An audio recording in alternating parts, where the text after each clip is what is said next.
Welcome to the Lean Blog Podcast. Visit our website at www.leanblog.org. Now, here's your host, Mark Graban. Hi, this is Mark Graban. Welcome to episode 226 of the podcast. It is July 29th, 2015. My guests today are Steve Hoeft and Dr. Robert Pryor, or Bob as he prefers to be called, from the Baylor Scott and White Health System in Texas, North Texas. Bob serves as the President, Chief Operating Officer, and Chief Medical Officer for the system, and was previously CEO of Scott and White Health before their merger with Baylor about 2 years ago. Steve is the Chief of Operations Excellence for the system, and they're both co-authors of a recently released book that I think is just really outstanding. The book is titled The Power of Ideas to Transform Healthcare, Engaging Staff by Building Daily Lean Management Systems. Now, Steve is also previously author of another book I really like, Stories from My Sensei, 2 Decades of Lessons Learned Implementing Toyota-Style Systems. Both of those books are published by the publisher that's released both of my books, CRC Press, or Productivity Press, which is a part of CRC. But I'm sure you'll enjoy the podcast as Steve and Bob combine the perspectives of an industrial engineer and Toyota-influenced automotive guy, Steve, and a pediatrician and physician executive, Bob.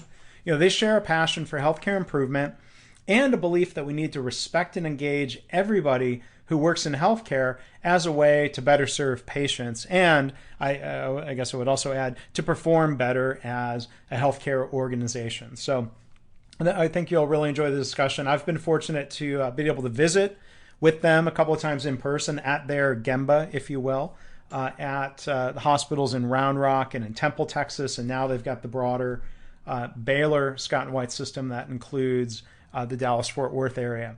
So if you want to see links to the book or more information about either of them, you can go to leanblog.org/226. Well, Steve and Bob, thanks so much for being guests on the podcast today. You're very welcome.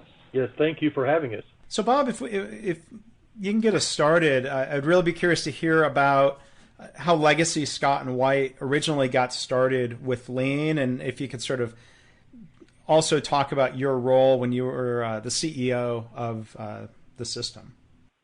Well, thanks. It actually started before I was the CEO. I had moved to Temple, Texas, and had been out on close to the West Coast in the Phoenix area, and came back and found that I was to be in operations. And coming from a physician standpoint to going into operations, I was searching for the right way to bring a people solution to our operations.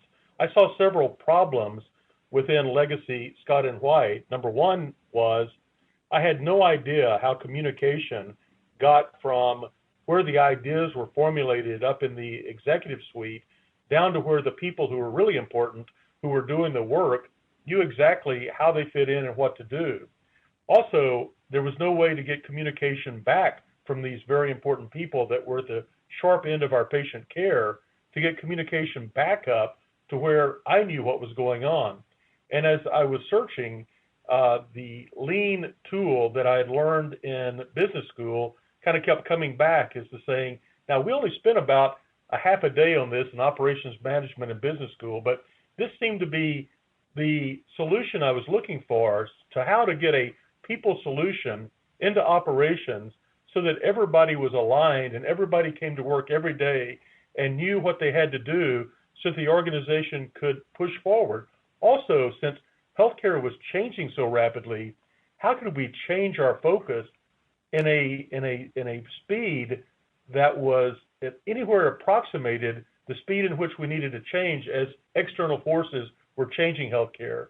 So we decided to get started on a lean journey because that seemed to solve all the problems that we were facing. And what was the time frame for you discovering or finding that lean was going to be your approach? Well, first I had to learn a whole lot more about it. As I said, I had about a half a day in operations management and business school. So I started educating myself, took advantage of some courses and read a lot on my own and validated within myself that this was the right way to go.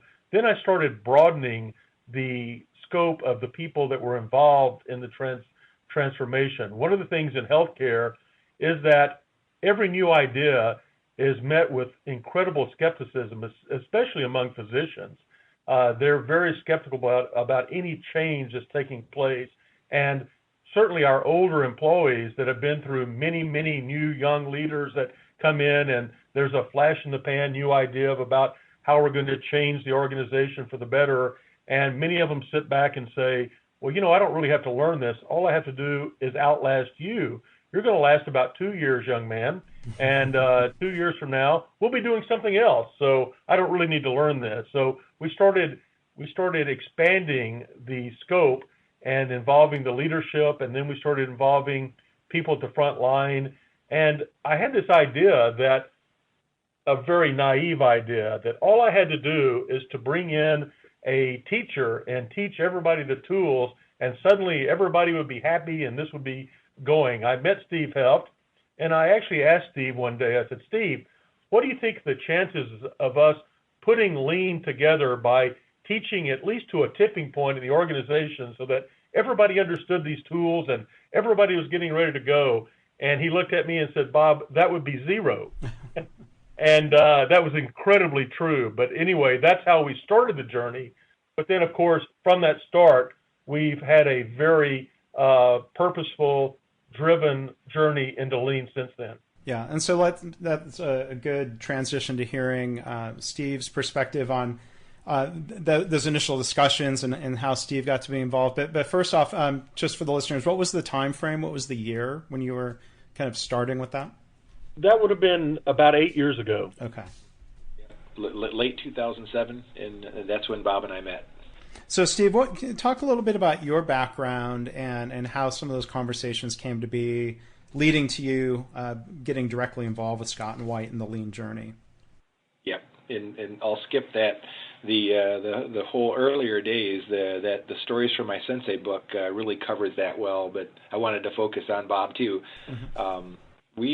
Bob and I met after it was during a university-based training class I was teaching, and he made that statement that maybe we can just do training for quite a while, and maybe that'll create a tipping point. And I said, that's kind of crazy. If you don't immediately, it's not going to work. And Bob had heard from every consultant that, oh, sure, Bob, we'll take your money. We'll make belts for you. We'll do training for you. And I think I was the only person gutsy enough to say, well, that's just stupid, boss. What does that mean? How are you going to do that? So I like the fact that Bob was a CEO MD. Think about that.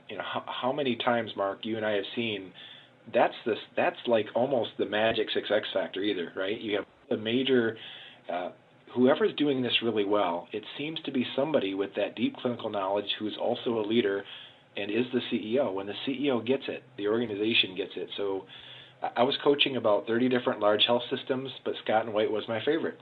Mm-hmm. And it was simple. It wasn't just Bob. There seemed to be, at Little Scott and White in Central Texas, a real desperation. They wanted to bend the cost curve. They wanted to get all staff engaged. They wanted to do population health. They needed to get all of their costs and length of stay less than Medicare, all while they were growing exponentially. So I just fell in love with Scott and White, and it was just a matter of time before I was consulting, but just a matter of time before Bob said, Steve, stop talking about this. You probably said it this way. Stop talking about this crap and come down here and actually do something. You're swooping in once a month, and come down here and help me. Help me turn this thing. Let's get a transformation, and the rest is history. That was almost 7 years ago, and the people here have done some good.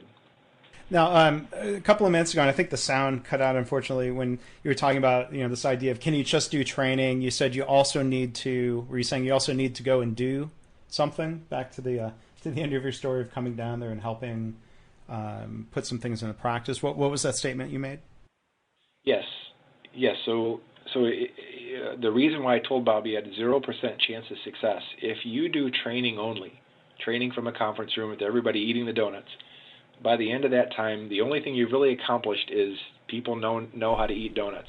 I told them I refuse to be involved in anything. If there's leaders in that room learning, they will immediately apply it. We're not going to count the dead bodies in training class. We're only going to count whether or not they immediately go out and apply this on some sort of transformation activity. So that's the same thing we have true here even today at Baylor Scott and White Health. They do not go to training. They get sent by their leaders to accomplish something. They're going to build something immediately coming out of that training class, or they won't go. Yeah. Well, I think we see a lot of health systems that fall into that trap. They do lots of training, whether they're certifying people as belts or not. I mean, that it's a shame when I see sometimes people get their interest piqued, they get excited from what they hear in the training, but then the culture and the environment and the lack of a daily lean management system really gets in the way of them going and doing anything. So I don't know why you would frustrate people like that by training them and not letting them go take action as people healthcare so desperately want to do. Bob, let me ask a follow-up. And Steve was talking about, I think when he said the desperation to bend the cost curve and improve. I mean, at a starting point, Scott and White, I think it's fair to say, was a pretty highly regarded health system. So it seems like, as an outsider, it was by no means, a complete turnaround scenario. Would you describe it as trying to go from good to great, or how would you describe where that drive came from? I think good to great is a good place to start, because we were, for 115 years, a isolated island in Central Texas, and we were a closed model with physicians who came to work every day to do the best they could, but we weren't building the processes around these physicians that would get us to the point where every day we could improve. Some days a lot, some days a little, but every day improve. So as we started moving forward, we immediately involved physicians, and we didn't let the physicians just be passive observers. The physicians were involved, and it's amazing that now the physicians, as part of their compensation plan, fast forward to today, is do they huddle or do they not huddle? So that's actually part of the physician comp plan at Legacy Scott and White Clinic. Mm-hmm. So as we started moving forward, it was important to me, as you said, and I can't overstate this, is that the culture had to change. It had to be a change in the culture. It had to be a change so that everybody felt every day this direct line of sight between what the organization wanted to accomplish and how the people were going to accomplish it. And sometimes I see that that's what's lacking in strategy. I mean, one of the things that I have realized is that every health system in the country probably has the same strategy, or at least 90% overlap of the strategy. But what a lot of organizations don't have is how do you take that strategy and convert it into action at the front lines? Mm-hmm. And that's a cultural change. And cultures change slowly because it's culture, because it's the way that we take all of our norms and try to produce an outcome. When you start changing those norms, it has to be organic. It has to come from the ground up. And I want to come back to some questions about culture in a few minutes, but maybe first back over to Steve. As you mentioned, the book you'd written previously, Stories from My Sensei, which I really enjoyed and recommend for people to really. It's a fun read. Can you talk about the story of your new book, The Power of Ideas to Transform Healthcare? How did that book come to be? How would you describe the focus of the book and how you got Bob involved as well? Yeah, how it came to be is the one word answer. It was really need.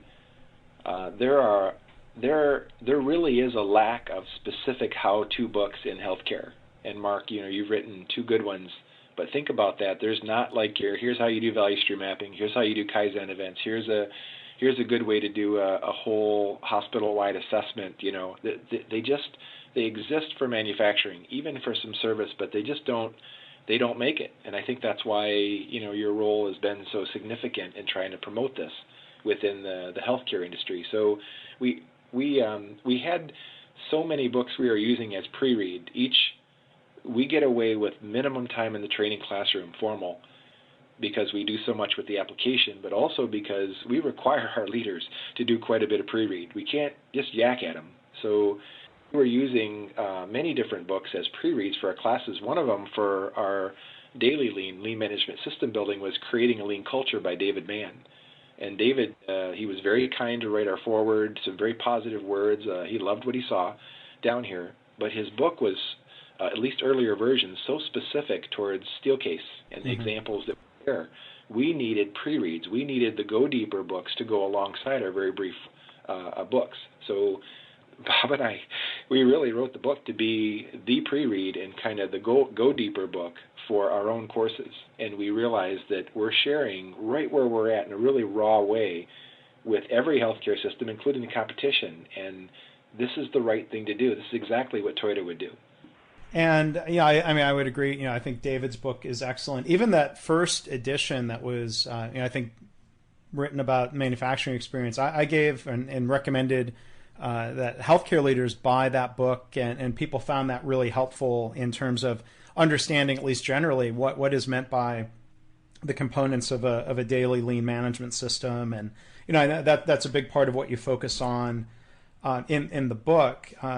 So within that, you know, I'd be curious to hear thoughts from either of you about your daily huddle system. You know, I've been able to observe some of that huddles that were taking place at different levels, and how that fits into the broader lean management system. Bob, would you maybe like to address that first from your perspective?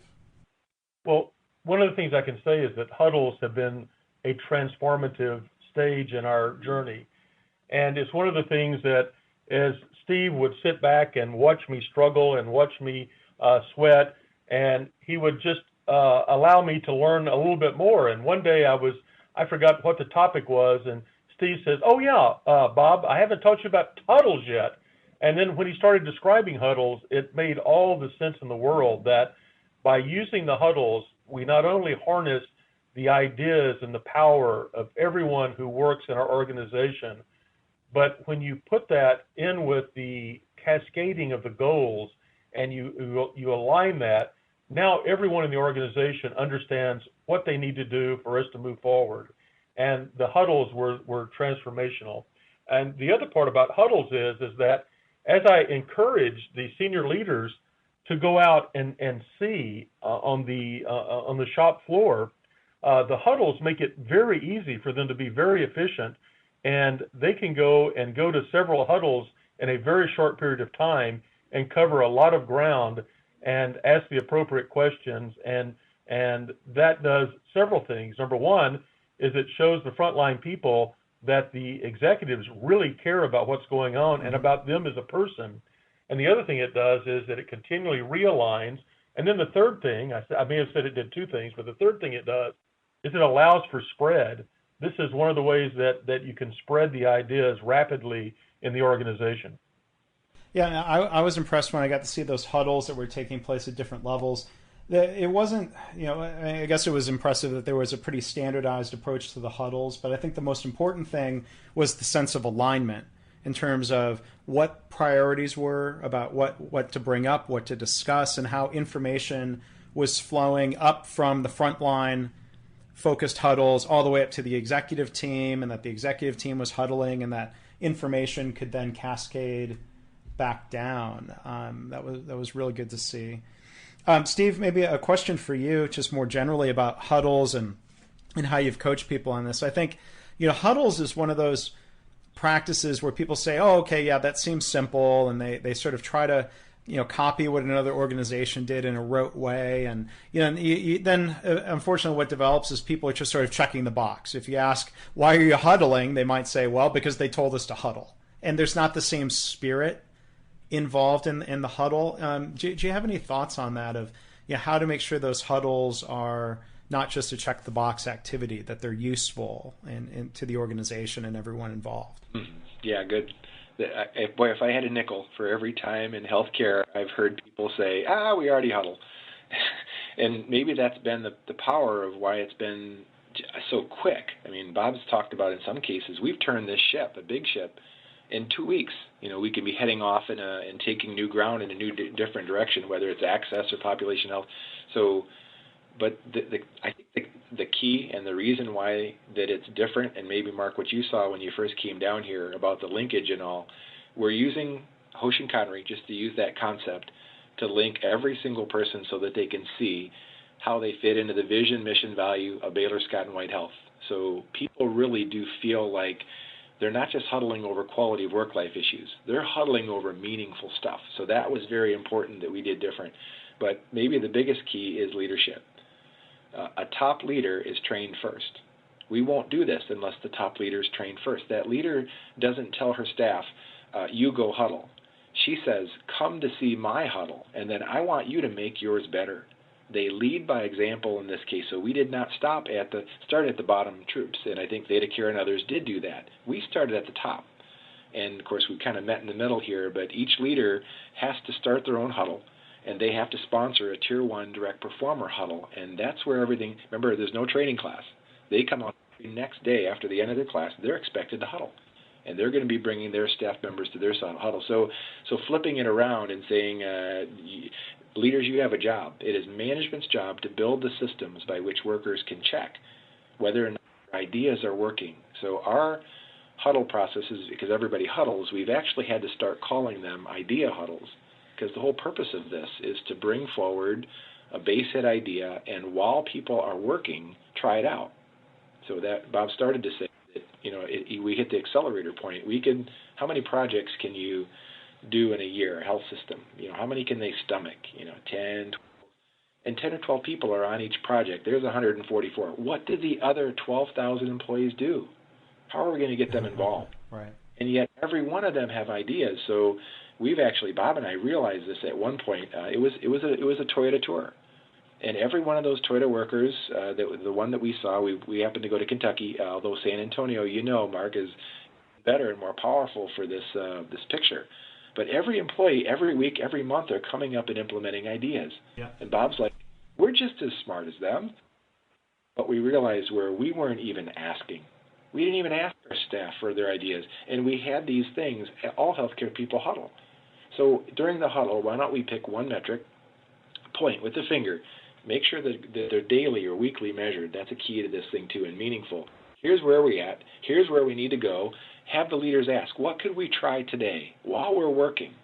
What could we try today together to try to close that gap? And the answer to that astounds Bob every day. It is that daily innovation that healthcare workers are great at this. And if I could just say one thing, Mark, I know this is the passion part. Bob and I watch people physically, visibly change. Something changes inside of a person when their boss says, I don't know what else to try. Maybe it's falls, right? This could be our mother. This could be our grandmother, our neighbor. I don't know what else to try. We've tried A, B, and C so far this month. And they look at the team and say, I don't know what to try, but I believe you do. What could we try together as a team while we're working today to budge this number? And people brainstorm, and somebody comes up with a great idea. They always do. And when tries it out and it works, and it has to be quick. Within 2, 3, 4 day cycle, you've got to be able to check these base hit ideas. If it's longer than 3 days, 4 days, you need to be doing a project, right? A formal, slower PDCA cycle. But those people, when it works and the boss says thank you, they go home at night and they tell their kids, if I wasn't at Baylor Scott and White, it'd be going to heck of a People, they're beating their chest. I'm single-handedly meeting all my department's goals, and I don't care if you call it lean or daily lean or huddle. It doesn't matter what you call it. You can't take it away from them. They're going to tell kids, you know what, I'm going to give them another idea next week. I really like what I do. So we've watched that click. Bob just the second ever huddle up at our new site in Irving, and they were so excited. It's the second ever, and an idea came up right there while we were filming with Bob, and Bob was watching that engagement, that excitement in their eyes again, and we're not going to do it any other way. Yeah. So I want to ask Bob about some of the results or measures. So obviously there's a lot of focus on systems and process and huddles, but like you said, you're trying to close gaps. You're trying to do things like reduce falls and improve care. So Bob, what are some of the most noteworthy successes that Baylor that Scott and White can hang your hats on in terms of results and measures? What's the impact? Sure, thanks. We could talk about macro measures or micro measures.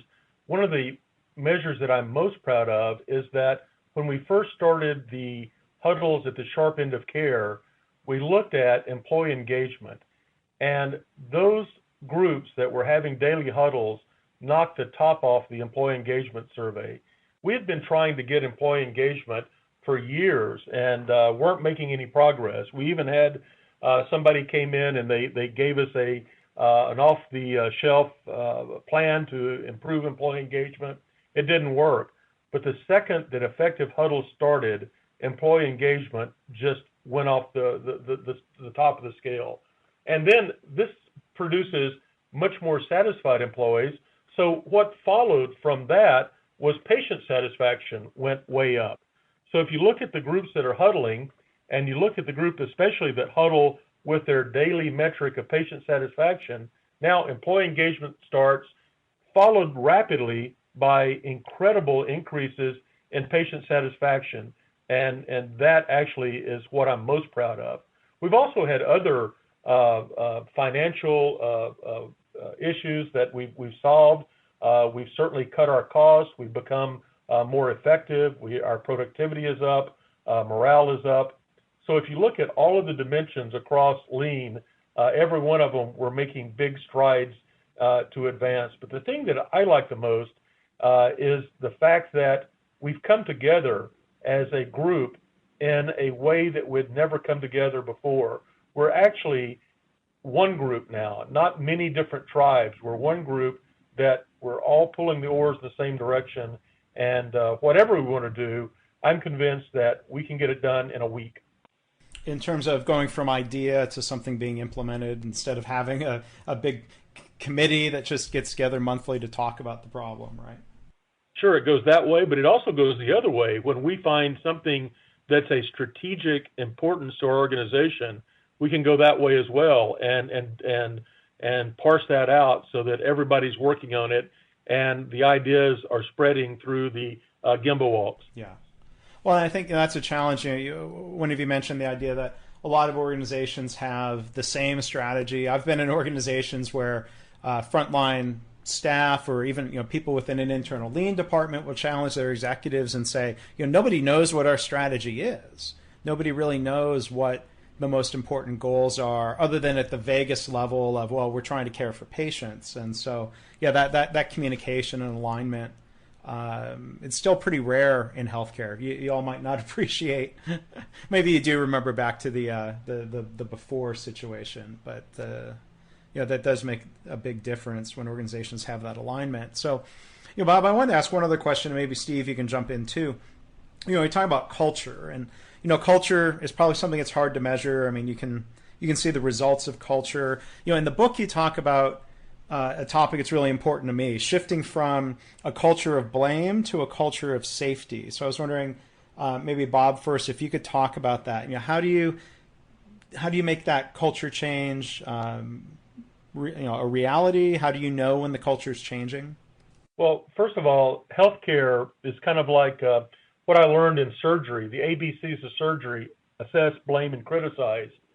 So moving from assess, blame, and criticize to here's an issue, and we have very, very good people working, but they're working with bad processes. So let's design our processes so that it gives everyone a chance to succeed wildly. And when we succeed, our patients, of course, succeed. And when you really know that the culture is changing is by stories. Stories tell the culture of an organization. So when the stories start shifting from, well, let me tell you what's wrong in this organization. As a matter of fact, I was in a organization the other day that was outside of healthcare, and I just happened to hear some of the employees talking, and they were saying, well, what do you think about those new people? Don't those new people have it all wrong? And they spent 15 minutes while they weren't working complaining about their organization. So when the people start coming together at the front end of care and start telling stories about, let me tell you what we've done. Let me tell you about how we've changed the way that we work. Let me tell you how we came together.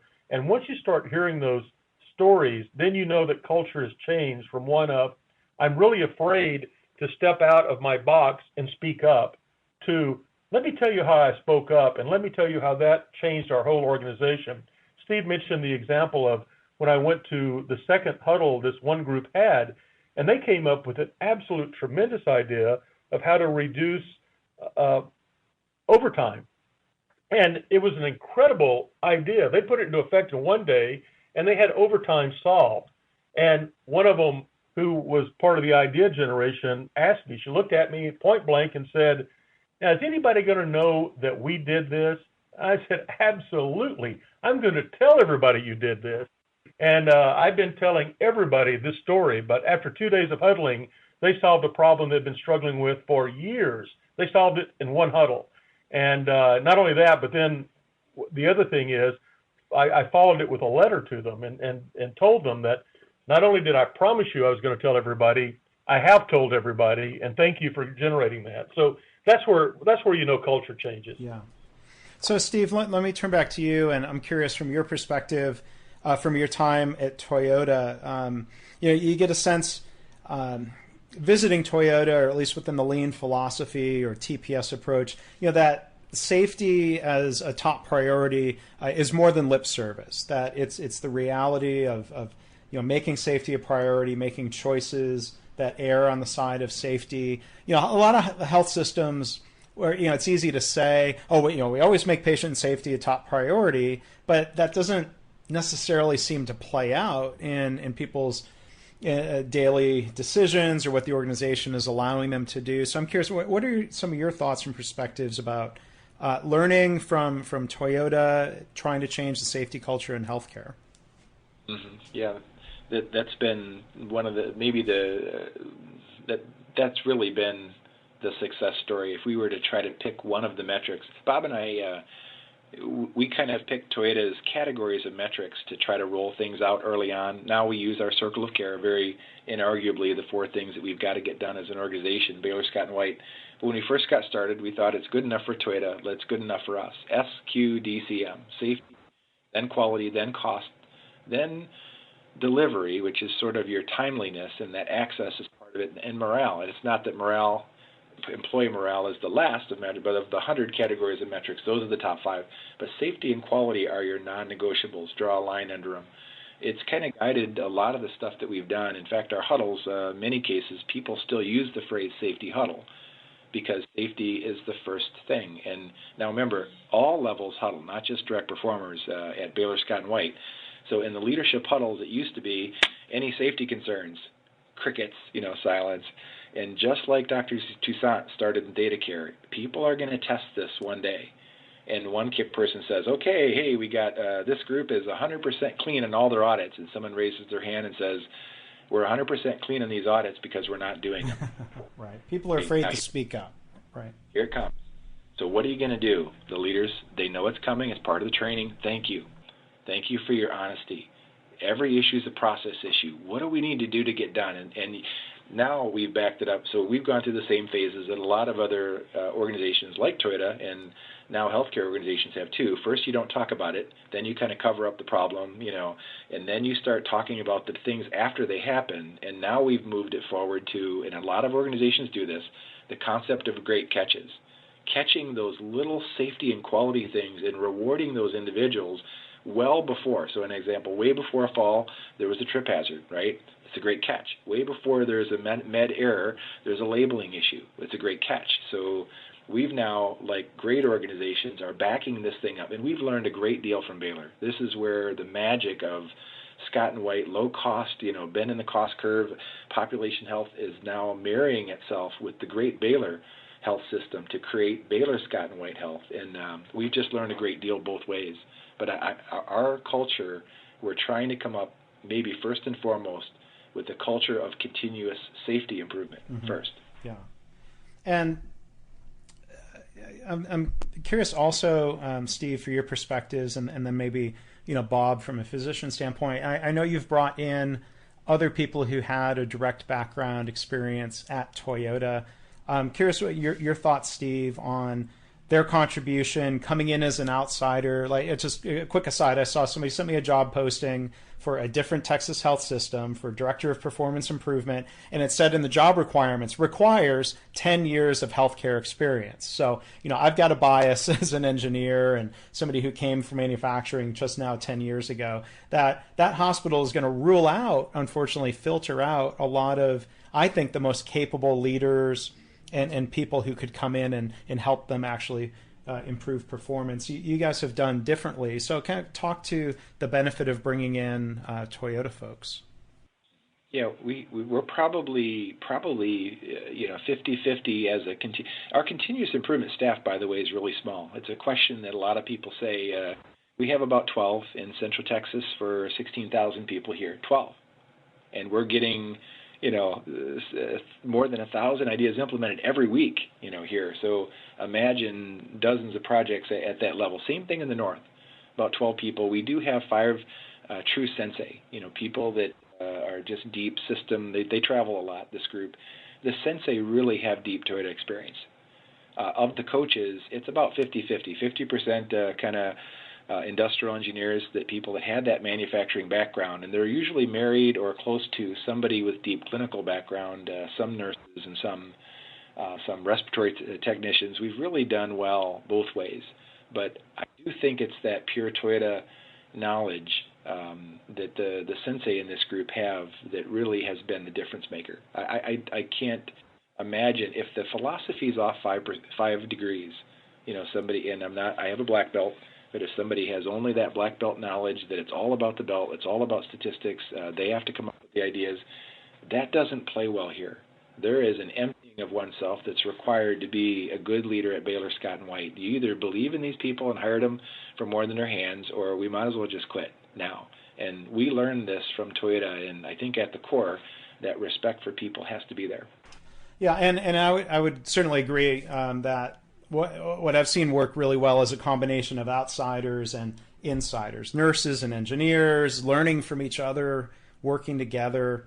So I didn't mean to just kind of not backpedaling on what I said a minute ago, but clarifying. I'm not saying people from manufacturing are the only ones who can help, but I think hospitals hurt themselves by excluding that outside perspective. So Bob is a physician and an executive. What are your thoughts on us outsiders coming in? What are some of your thoughts or experiences around that?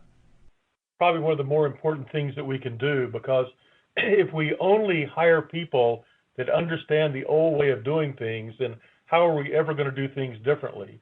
So bringing in a different perspective is important. One of the other, I talked about the ABCs of surgery. The other fundamental of medical education is see one, do one, teach one. Well, if you never see one and you never do one, then how can you teach other people how to do it? So going to see how a manufacturing organization applies these techniques is an eye-opener for physicians and clinicians, because they go, wait a minute, they're actually stopping the line, and that's not the captain that's stopping the line?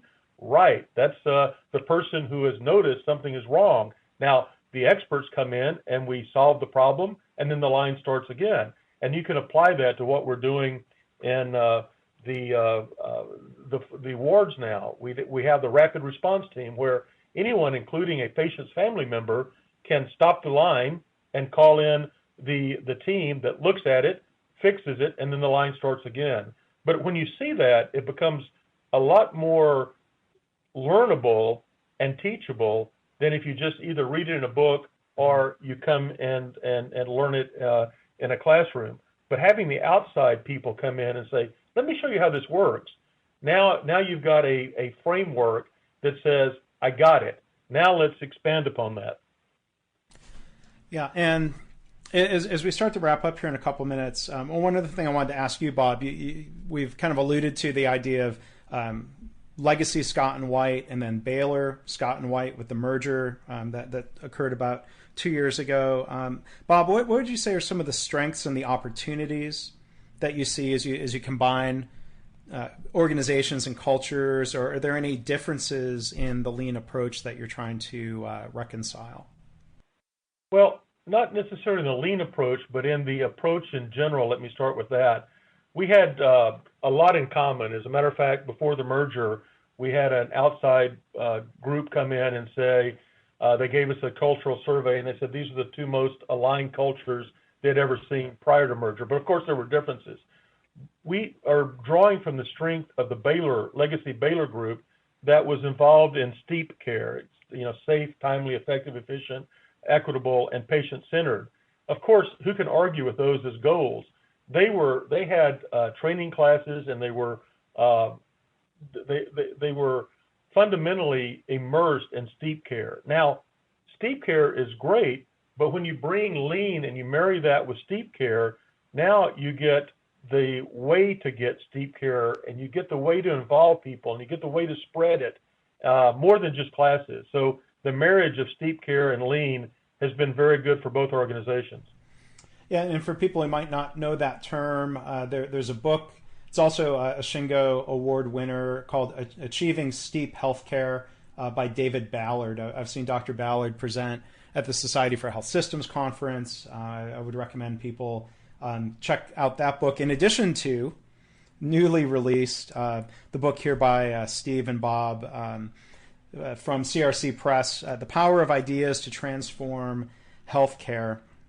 So it's a powerful notion. It's a great book with a lot of really practical stories. Steve, maybe to kind of help wrap things up here, is there a particular story that you can think of that illustrates the power of employee ideas? I mean, I know we've been talking about that here in the podcast, but for people who maybe aren't yet convinced that this is such a powerful approach, is there kind of a story or example you like to tell? Yep, sure. And making heroes out of the everyday people is really the powerful part of this. But I'll use here as a good example. Mike Sanborn, great leader, president of Baylor Medical Center, Baylor Scott and White Medical Center, Carrollton. He really wanted to try these idea huddles, but in many cases they're hearing their staff saying, "We already huddle." So Mike actually gave this story, and I'll talk about his staff just a little bit with this too. They got their financial numbers back from the chiefs, and Bob knows who they all are too, and they made money in January. Hooray! They got their volume numbers and their numbers back from March, and somehow he lost money in March, but the volumes were all higher. How can you lose money, in March and made money in January when your volumes are higher? So, and everybody kind of snickered, the leadership group that was coming to see his area that is now a best practice area. And he said, "I want to tell you guys, we're not dumb. We know what we're doing," because all the other leaders from another site were snickering. He said, we did the math. We sliced this thing up, and we realized that it was Medicare. As outliers, right? We didn't get paid the full amount that we should have been paid for the services rendered, right? And it was the Medicare portion of this thing. And on top of this, the outliers were basically length of stay. Now everybody cringed in the room, right? Because we still struggle with some length of stay issues and getting people out safely and on time. And Mike said, "So I have two choices right now. I have length of stay issues, Medicare patients, and some outliers. What would you all do?" And every leader in that room said, "We'd create a committee." Remember committees? Right. But here's what I said. I looked at my staff and said, "We just started huddling last week. It is way too new. We've only got 12 pilot areas huddling." He said, "But let's try it." He actually said out loud, "I didn't think it would work. Let's get the group. We'll get tracking charts in every single area. Let's just let these huddlers on these basic floors start to break this down for on their area. What were the reasons why they didn't get them out on time, and how do you solve it?" He said, "We communicated it in less than 2 days." Here's Bob Pryor's 2 days. And by the end of the second week, we did not have a single outlier, not even one. So he said, it shocked me.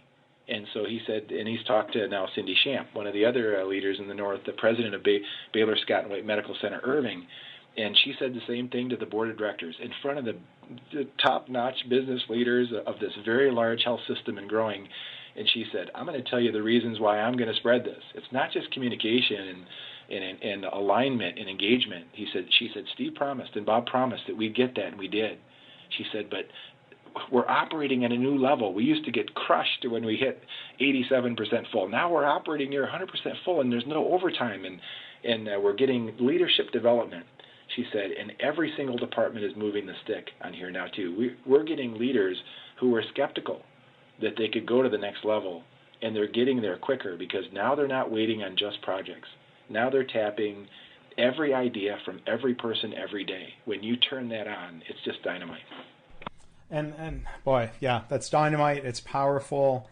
And I hope your book will open more people's eyes and inspire more people to moving in this direction. So as we wrap up, Bob, do you have a final thought for executives or physician leaders who are maybe still skeptical about this, other than reading the book? Do you have kind of a key point for them?